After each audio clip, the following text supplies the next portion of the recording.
Lalu seringkali ada pertanyaan, bagaimana Pak Tony? Kalau ada orang memiliki keyakinan atau agama A, B, C, sampai Z, oke, apakah mereka masuk surga? Walaupun tidak percaya Yesus. Kita lihat dulu. Karena ini seringkali jadi pertanyaan. Yanto baca dulu 1 Yohanes 5 ayat 20. Daniel baca 1 Korintus 15 ayat 14 sampai 20. Mesius siapkan Amsal 14 ayat 12. Oke. Bagaimana penganut keyakinan atau agama lain? Ya, mereka sih tahu Yesus ada. Tapi pertanyaannya, mereka tidak mau bertobat dan tidak percaya Yesus itu adalah Tuhan dan Juru Selamat. Mereka masuk surga atau tidak? Kita cek dulu ayatnya ya. Ini bukan kata saya. Lagi-lagi Alkitab kita mengatakannya. Baik, 1 Yohanes 5 ayat 20. Silakan.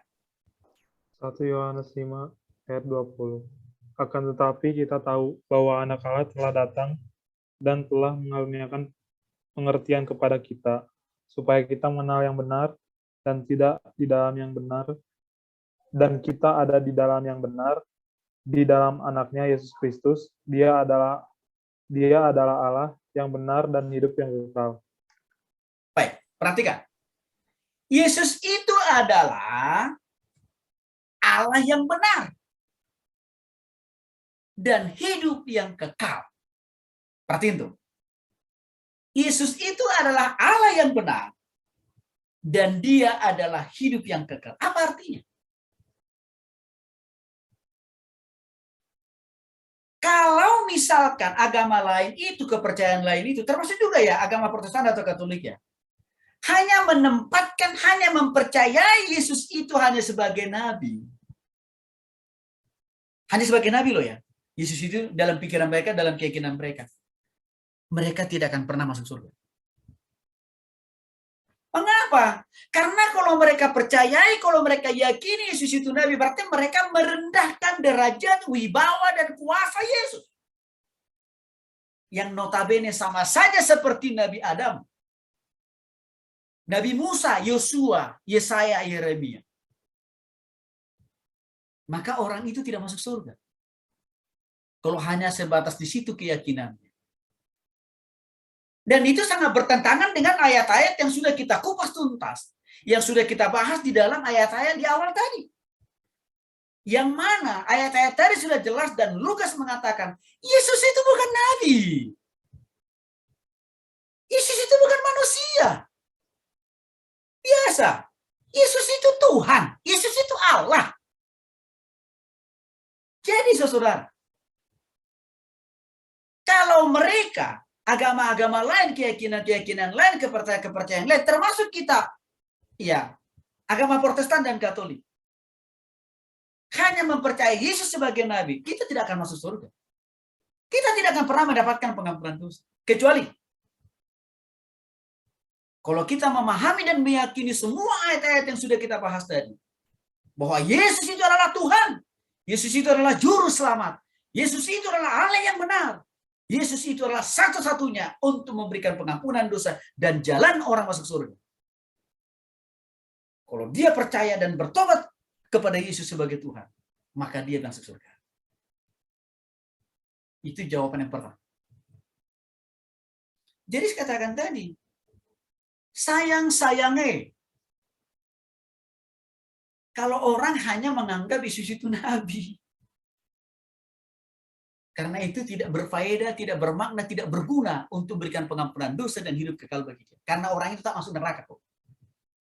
Maka untuk itu saya katakan tadi, Nabi Yesaya, Nabi Yeremia, Nabi Musa, Abraham dijuluki sebagai nenek moyang orang percaya loh. Juga tidak bisa menyelamatkan orang masuk surga. Karena kenapa? Abraham itu bukan Tuhan. Kecuali kalau mereka bertobat kepada Yesus. Ini jawaban yang pertama. Yang kedua, ya, maka saya katakan tadi, jangan meyakini, jangan menganggap, jangan mempercayai, karena berita hoax kok yang mengatakan Yesus itu nabi, itu berita hoax, berita omong kosong itu. Berita yang benarnya, fakta yang sebenarnya, Yesus itu Tuhan kok. Kita lihat yang kedua, 1 Korintus 15 ayat 20 sampai dengan 1 Korintus 15 ayat 14 sampai dengan 20. 1 Korintus 15 ayat 14-20. Tetapi andai kata Kristus tidak dibangkitkan, maka sia-sialah pemberitaan kami dan sia-sialah juga kepercayaan kamu. Lebih daripada itu, kami ternyata berdusta terhadap Allah. Karena tentang Dia, kami katakan bahwa Ia telah membangkitkan Kristus. Padahal Ia tidak membangkitkannya. Kalau andai kata benar, bahwa orang mati tidak dibangkitkan, sebab jika benar orang mati tidak dibangkitkan, maka Kristus juga tidak dibangkitkan. Dan jika Kristus tidak dibangkitkan, maka sia-sialah kepercayaan kamu, dan kamu masih hidup dalam dosamu. Demikianlah binasa juga orang-orang yang mati dalam Kristus.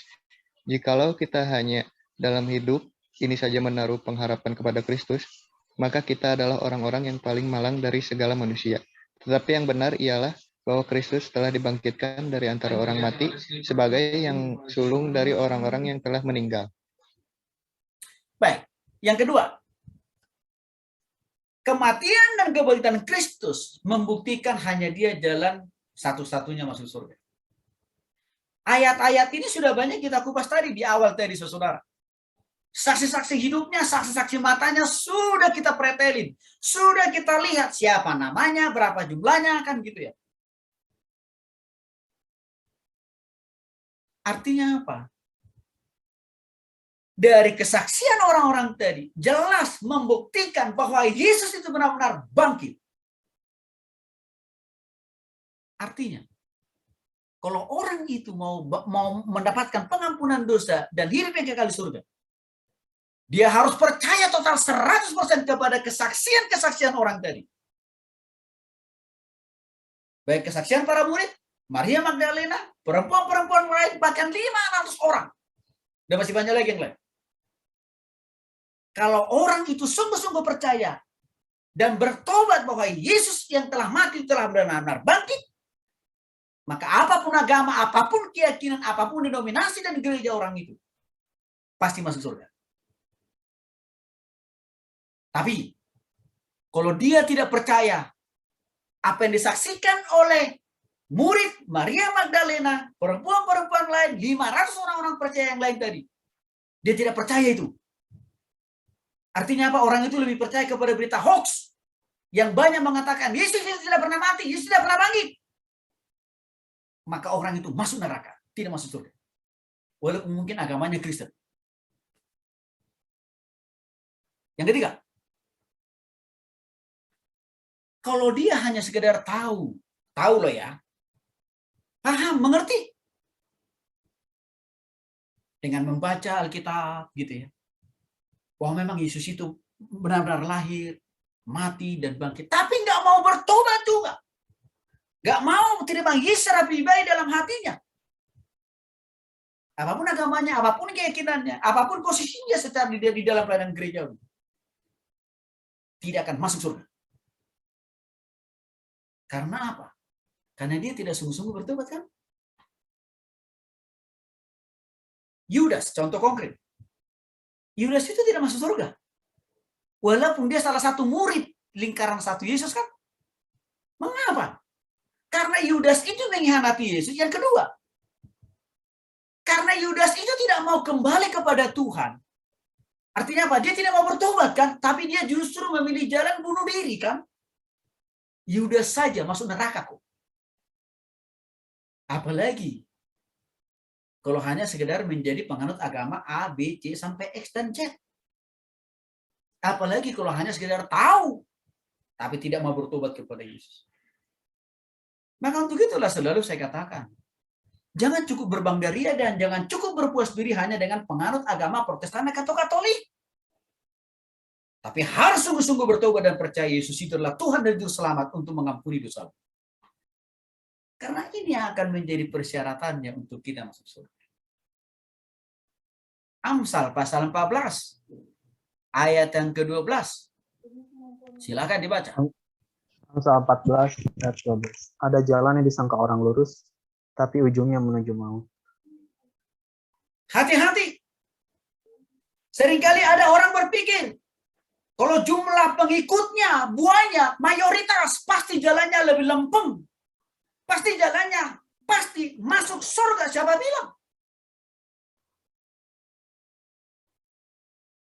Karena Amsal 14 ayat 14 ayat 12 berkata, saudaraku, jelas sekali di situ. Ada jalan yang disangka orang lurus, mudah, gampang. Bahkan banyak pengikutnya. Banyak orang yang mau lewat jalan itu.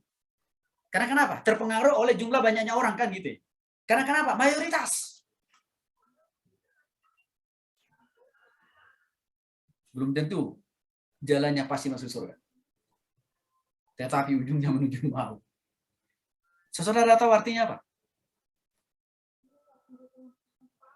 Kehidupan surga tidak ada hubungannya dengan istilah mayoritas.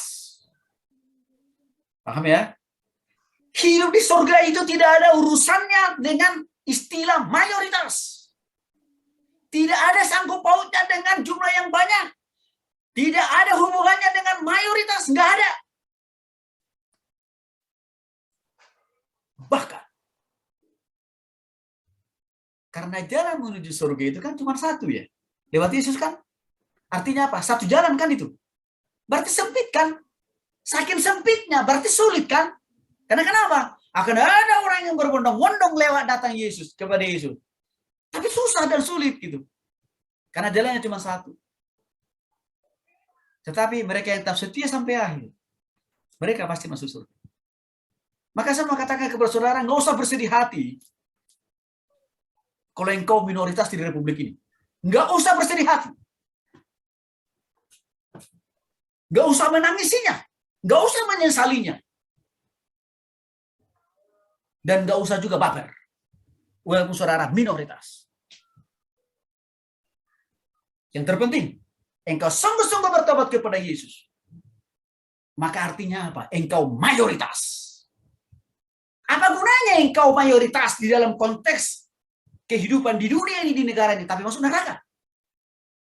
Lebih baik menjadi orang minoritas di negeri ini, di dunia ini sekalipun, tetapi mayoritas di hadapan Tuhan. Karena kenapa? Saudara sungguh-sungguh mau bertobat kepada Kristus. Pahami ayat ini. Karena seringkali orang Kristen ya tergiurkan, terpengaruh hanya karena di sana itu jalannya lempeng, lurus. Banyak pula. Kan gitu kan? Kalau di sini sulit. Bahkan tidak boleh berbuat dosa sekecil apapun. Pahami ayat ini dengan benar. Saudara dikasih oleh Tuhan Yesus Kristus. Saya tidak pernah sedih kalau orang katakan kita ini minoritas. Nggak ada masalah. Karena kenapa? Saya tahu kemayoritasan yang benar itu adalah di dalam Tuhan Yesus kok. Bukan di negara ini, bukan di dunia ini. Apa gunanya saudara mayoritas di dunia ini, tapi saudara masuk neraka? Nggak ada gunanya kan? Lebih baik minoritas di dunia ini, tapi dapat hidup di surga. Karena hidup kita yang paling lama, yang unlimited itu di surga kok, bukan di dunia ini. Maka jangan terkecoh, jangan terpengaruh hanya karena istilah mayoritas dan minoritas. Amsal pasal 14 ayat 12. Jadi kalau ada orang mengatakan begini, ada banyak jalan menuju Roma, saya setuju. Bisa lewat laut, bisa lewat udara. Kan gitu kan? Kalau mau menuju ke kota Roma. Tapi jalan menuju surga cuma satu jalannya. Yang satu ini pun sempit, susah, dan sulit. Tapi orang yang setia pasti bisa masuk.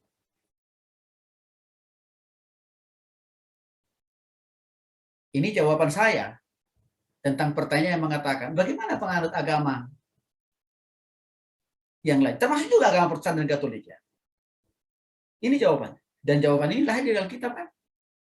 Jadi persoalannya adalah seringkali kita orang Kristen ini hafal tahu Yesus itu lahirnya di mana, ya matinya di mana, bangkitnya hari keberapa, kan kita hafal itu.